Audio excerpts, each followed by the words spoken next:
तो मुझे पहले से ही लग रहा था कि ये माइक छीन ली जाएगी, क्योंकि जिन्होंने माइक पकड़ाई वो मुझे जानते थे, लेकिन बाकी वाले लोग शायद मेरे से भी अपरिचित थे। इधर 10 साल के बाद हमारे आने वाली जो पीढ़ियां है ना, वो यूपी बिहार वालों के कच्चे धोएंगी। अब ये कुछ बीजेपी के एजेंट यहाँ के इस मूवमेंट को कमजोर करने की कुछ साजिश कर रहे हैं, और ये चाहते हैं कि वही बातें बोली जाए जो इनको अच्छी लगे, जो बीजेपी वाले इनके दिल्ली वालों को सुनने में अच्छी लगे। 30 आदमी रोटी खा रहे हैं, वहाँ बेरोजगारी बहुत है दूसरी स्टेटों में, तो उनको डायरेक्टली यहाँ वो इन्फ्यूज कर नहीं सकते, यहाँ बिठा नहीं सकते। अब ये नया कटरा बसाएंगे, ताराकोट रोड पे दुकानें बनेंगी, वहाँ पे यूपी बिहार वालों को दुकानें दी जाएंगी, कुछ गंडोले में एम्प्लॉय लगेंगे, वो भी यूपी बिहार के लगेंगे, वहाँ पे सिटी पूरी वहाँ डेवलप होगी, हाईवे साइड डाइवर्ट हो जाएगा। तो क्या काम है, अगर इनका काम है तो जाओ। पार्लियामेंट में एमपी है जुगल किशोर, बीजेपी का है, जब पार्लियामेंट में उसने आज तक कितनी बार ये बयान दिया कि रोपवे बंद करो। यहाँ लोगों के साथ आके बैठ के बोलते हैं कि हम आपके साथ है। यार आपको एमएलए यहाँ बैठने के लिए थोड़े बनाया, एमपी पर यहाँ बैठने के लिए थोड़े बनाया, यहाँ तो मैं भी बैठा हूँ उनके साथ। मेरे एमपी में क्या फर्क है। कटरा का मामला लगातार जो है बढ़ रहा है। कटरा का मामला जो है, कटरा का दुकानदार, कटरा का गोरे वाला, कटरा का पालकी वाला जो है कहीं ना कहीं परेशान है, और वो चाहते हैं कि गंडोला नहीं लगना चाहिए। और उस सब को लेकर जब प्रोटेस्ट होता है तो बहुत सारे लोगों को जो है अरेस्ट किया जाता है, बहुत सारे लोग जो है हिरासत में लिए गए हैं। इस सब को लेकर हमारे साथ बातचीत के लिए एक युवक, एक जवान, एक एनजीओ इनके चलती है, और इन्होंने जो है इलेक्शन भी हाल ही में कॉन्टेस्ट किया है उधमपुर से। इनसे डायरेक्ट बात करेंगे। सर, सबसे पहले आपका नाम जानना चाहेंगे। मेरा नाम अशोक सिंह है, मैं उधमपुर का रहने वाला हूँ। सर, क्या कहेंगे, जिस तरह से आप भाषण में गए तो आपको जो है आपसे माइक छीन लिया गया।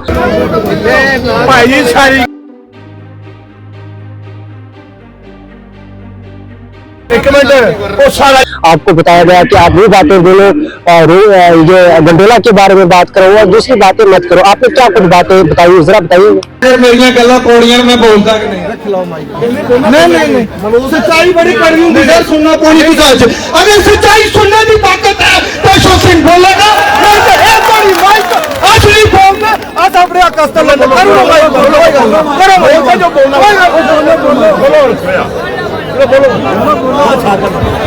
देखिए, बात ये है कि मुझे पहले से ही लग रहा था कि ये माइक छीन ली जाएगी, क्योंकि जिन्होंने माइक पकड़ाई वो मुझे जानते थे, लेकिन बाकी वाले लोग शायद मेरे से भी अपरिचित थे। तो माइक छीन ली तो मैंने दे दी वापस। मैंने कहा आप छीन क्यों रहे हो, मैं खुद देता हूँ। अगर आप मेरी बातें नहीं सुन पाते, मेरी बातें जो है सच्ची है तो कड़वी होंगी। अगर आप नहीं सुन पाओगे ले लो, मैं बहुत बोल रहा हूँ स्टेजों पे, मुझे बोलने का शौक नहीं है, मैं लोगों को जगाना चाहता हूँ। ये जो आंदोलन चल रहा है, ये जो मूवमेंट चल रही है, जिस आदमी ने ये मूवमेंट स्टार्ट की, भूपेंद्र सिंह, सोहन सिंह, वो जेल के अंदर है, ठीक है। अब ये कुछ बीजेपी के एजेंट यहाँ के इस मूवमेंट को कमजोर करने की कुछ साजिश कर रहे हैं, और ये चाहते हैं कि वही बातें बोली जाए जो इनको अच्छी लगे, जो बीजेपी वाले इनके दिल्ली वालों को सुनने में अच्छी लगे। हम किसी की यहाँ पे जी हुजूरी करने नहीं आए, किसी दिल्ली वाले आका को खुश करने के लिए नहीं मैं बैठा हूँ, उनको एंटरटेन करने के लिए। मैं अपने लोगों को जगाने के लिए यहाँ आया हूँ कि आपके साथ ये जो कुछ हो रहा है इसका जिम्मेदार कौन है। सर, रोपवे की गल कर रहे हैं, रोपवे का जिम्मेदार कौन है लाने वाला? मैं सच्ची गल सुना, तुझे एमएलए साहब रात इंटरव्यू च आखा दे मिकी नहीं पता कि रोपवे कौन लाता। मैं सराहना भारतीय जनता पार्टी की सरकार लाती के सांचे दरबार की। ठीक है, दिख लो सच्ची गल कोई नहीं।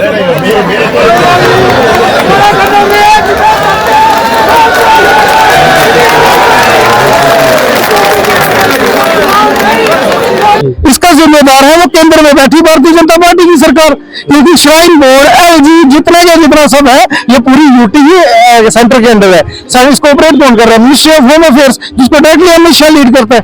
तो वो सारे के सारे उनके इशारों के ऊपर जब यहाँ पे ये चीजें हो रही है, तो ये जो कुछ बीजेपी के एजेंट यहाँ बैठे हुए हैं ना, ये लोगों को माइंड डाइवर्ट कर रहे हैं कि आपके ऊपर जुल्म जो है एडमिनिस्ट्रेशन कर रही है, श्राइन बोर्ड कर रहा है, पुलिस कर रही है। अरे ऐसा कुछ है ही नहीं।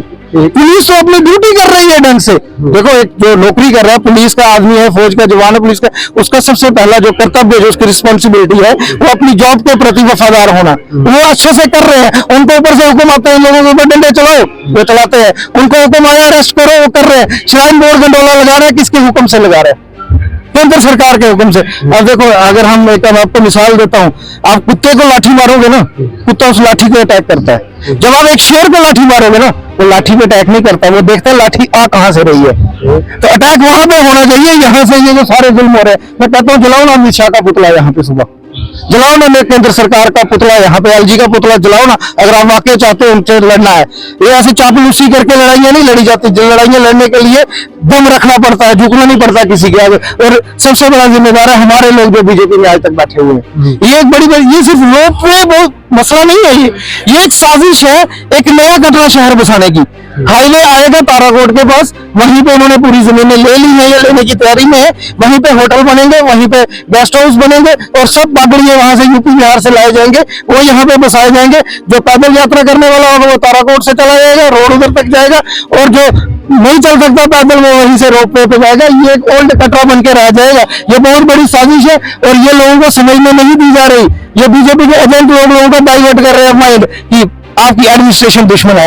एडमिनिस्ट्रेशन कौन होती है? डंडा चलाने वाली, जब तक ऊपर से वो कम नहीं हो।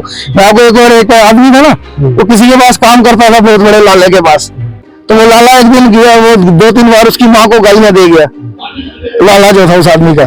तो उसको किसी ने पूछा, यार ये तो तेरी माँ को गालियां दे रहा है, ये ठीक है?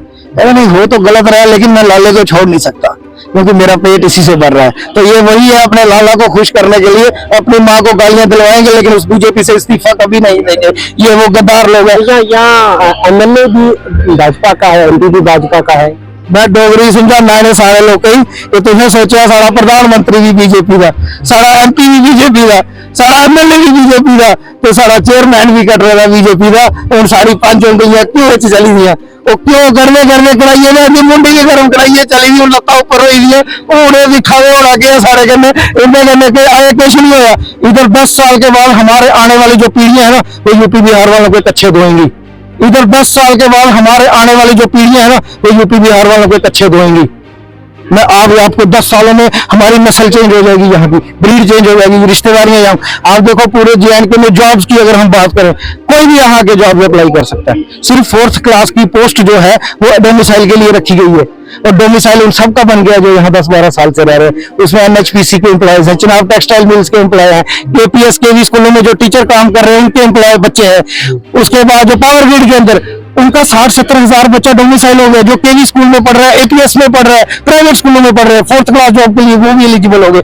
हमारे गाँव में सरकारी स्कूल में पढ़ने वाला बच्चा उनको कॉम्पिटेट नहीं कर पाएगा। जो गंडोला की बात चल रही है सर, ये बताइएगा कि आप किस पार्टी से? सबसे पहले मैं किसी पार्टी से नहीं हूँ आज की डेट में, मैं इंडिपेंडेंट हूँ। आपको साफ साफ लग रहा है कि कटरा के लोगों के ऊपर, कटरा के गरीब मजदूर के ऊपर जो है भाजपा का हाथ है ऊपर से।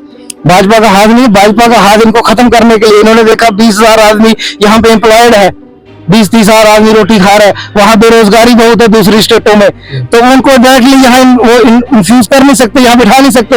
अब ये नया कटरा बसाएंगे, ताराकोट रोड पे दुकानें बनेंगी, वहां पे यूपी बिहार वालों को दुकानें दी जाएंगी, कुछ गंडोले में एम्प्लॉय लगेंगे वो भी यूपी बिहार के लगेंगे, वहां पे सिटी पूरी वहां डेवलप होगी, हाईवे साइड डाइवर्ट हो जाएगा। ये लोग उमर अब्दुल्ला साहब और एलजी साहब के पास भी पावर है, कोई पावर नहीं है, पूरी की पूरी यूटी जो है मिनिस्ट्री ऑफ होम अफेयर्स के अंडर है। ये MLA जो चीफ मिनिस्टर है ना, वो एक पटवारी को ट्रांसफर नहीं कर सकता आज की डेट में, उसको भी LG का अप्रूवल लेना पड़ता है। मतलब अगर जिस तरह से आपने कहा कि दूसरा शहर बसाएंगे तो यहाँ के जो लोकल लोग हैं ये वही ओल्ड कटरा न्यू कटरा बनेगा, फिर लोग ये कहाँ जाएंगे? ये तभी तो उनको समझा रहा हूँ। ये अभी क्या होगा, थोड़े दिन के बाद बीजेपी के जो एजेंट है यहाँ पे पूरे मूवमेंट को कैप्चर करेंगे, जो मुझे लग रहा है। हो सकता है बोले कि गंडोला का प्रोजेक्ट 1 साल के लिए टाल दिया गया है, लोग ठंडे हो जाएंगे, 1 साल के बाद फिर चल पड़ेगा। कौन जिम्मेदार है? रिटर्न में ले लो उनसे कि गंडोला फ्यूचर में कभी नहीं लगेगा, फिर बात बनती है, उसके लिए लड़ना पड़ता है, चापलूसियां कर। और एक बात मैं लोगों को बता दूं, इतिहास टकराने वालों को याद रखता है, तलवे चाटने वालों को किसी को याद नहीं रखता। लेकिन लोगों को समझना चाहिए कि आपके खिलाफ एक साजिश हो रही है, और हमारे लोग जो बीजेपी में बैठे हैं वो उस साजिश का हिस्सा है। वो अपने निजी मफाद के लिए अपने लोगों के साथ जुल्म कर रहे हैं। उनको लगता है मेरा घर सेफ है, मेरा MLA हूँ, मेरा बेटे की प्रॉपर्टी बन रही है, सब कुछ बन गया है, मुझे क्या लेना देना लोगों की से। आप क्यों नहीं सपोर्ट करेंगे यहाँ के युवक, यहाँ के रेडी वाले को, यहाँ के ये लोग मुझे आधी रात को बोलेंगे ना गोली खानी है, मैं सबसे पहले आगे चलूंगा, मुझे गोली मारो, बाद में मेरे लोगों को चलेगी। इससे ज्यादा और मैं क्या, मैं अकेला आदमी में जान दे सकता हूँ अपने लोगों को, लेकिन इतिहास गवाह है, जंग कभी मर के नहीं जीती जाती, लड़के जीती जाती है। और लड़ने के लिए हमें इकट्ठा होना पड़ेगा। किसी एक पॉलिटिकल क्यों कर रहे हैं इस आंदोलन में? पॉलिटिकल लोगों का क्या काम है? अगर इनका काम है तो जाओ, वहां पार्लियामेंट में MP है जुगल किशोर, बीजेपी का है, जब पार्लियामेंट में उसने आज तक कितनी बार ये बयान दिया कि रोपवे बंद करो। यहाँ लोगों के साथ आके बैठ के बोलते हैं कि हम आपके साथ है। यार आपको MLA यहाँ बैठने के लिए थोड़े बनाया, MP पर यहाँ बैठने के लिए थोड़े बनाया, यहाँ तो मैं भी बैठा हूँ उनके साथ, फिर मेरे MP में क्या फर्क है? अगर फर्क है ये, वो पार्लियामेंट में जाके आवाज उठा सकता है, अभी उन्होंने नहीं उठाई। अभी आप लगातार जो है बीजेपी को निशाना बना रहे थे। आप ये बताइएगा कि जो पार्क में लोग बैठे हैं, अगर महीने यहाँ बैठे रहेंगे कोई हल निकलने वाला है? मैं वही कह रहा हूँ ना, मूवमेंट चलाने वाले लोग कौन है? वो एक दड़ा वहां बैठा हुआ है, एक यहाँ बैठा हुआ है। 20,000 एम्प्लॉय है यहाँ पे, बाणगंगा से लेके ऊपर। वो 20,000 आदमी कहाँ है जिसकी नौकरियां जाने वाली हैं, जिसका रोजगार जाने वाला है? वो आदमी कहाँ है? ये लोग कौन है फिर जो बैठे हुए हैं? एक बहन रो रही है, इनके जो है गालबन पति जो है वो हिरासत में लिया है पुलिस ने। इसका मतलब ये कहना है आपका कि यहाँ पर बहनों को रुलाया अगर जाता है तो भाजपा सरकार रुला रही है? बिल्कुल रुला रही है, इसमें गलत क्या है? चाचा जी, मैं आपसे विनती करती हूँ, आपको हाथ जोड़ के आपके चरण पकड़ती हूँ, प्लीज उन लोगों को छोड़ दीजिए। हमारे बच्चे अगर इनको कुछ हो गया ना तो हॉस्पिटल में आकर इनको कुछ हो गया ना, मैं और कुछ नहीं कहूंगी। मैं आपके इनको लेके आपके पास आती हूँ। ये बेवकूफ है, ये बहुत बड़े बेवकूफ। चाचा जी, मैं खुद कांग्रेस, ये वही बलदेव राजी हैं जो बीजेपी विधायक है जी, और वो बोल रहे हैं कि इन बच्चों को कुछ नहीं, इनकी माँ ने इनको भड़काया। हम कौन माँ चाहेगी कि हमारे बच्चे भूखे पैसे रहे? जब मेरे इधर भागने से ये सभी माएँ इधर आई हुई हैं, क्यों के बच्चे उधर जेल में सड़ रहे हैं, उधर उनको देखो हार्ट अटैक, उनके प्रॉब्लम है, वो कितने दिन से रो रही है। मेरी बहनें सारी ऊपर से अपने काम जेल में क्यों लेकर गए? क्योंकि वो लोग यहाँ पे प्रोटेस्ट कर रहे थे, वो प्रोटेस्ट कर रहे हैं हमारे रोजी रोटी के लिए, कि अगर रोब भी वहां से चला गया हमारे बच्चों का भविष्य खत्म है। अरेस्ट किसने किया है? पुलिस किसके अंडर है आज की डेट में? सेंट्रल गवर्नमेंट के अंडर है ना। तो पुलिस को हुक्म हुआ होगा इनको उठाओ, अपनी मर्जी से तो नहीं उठाते ना। तो यहाँ के लोकल जो है उनको भी चाहिए था कि ये लोकल लीडर्स को भी आना चाहिए था आगे। बिल्कुल आना चाहिए। बहुत शुक्रिया सर टाइम देने के लिए। नागरिक किराम, अगर आपको बता दूं, कटरा को लेकर जो है, कटरा का युवक जवान जो है कहीं ना कहीं परेशान है। इन सब चीजों को लेकर जो हमारे साथी थे, उन्होंने कहा कि मैंने एक इलेक्शन भी कंटेस्ट किया है, लेकिन भाजपा पे उन्होंने जो है इल्जाम लगाया है कि भाजपा के जो है सेंटर वाली सरकार जो है उनकी वजह से जो है यहाँ पर रुपये लगता है और उससे कहीं ना कहीं जो है लोगों को परेशानी आ रही है। लेकिन मुझे सच बोलने नहीं दिया गया, जो लोगों के बीच भी गए थे लेकिन उनको सच बोलने नहीं दिया। फिलहाल इन बेटर दिन के लिए अपनी मेजबान शिवानी को दीजिए इजाजत। खुदा।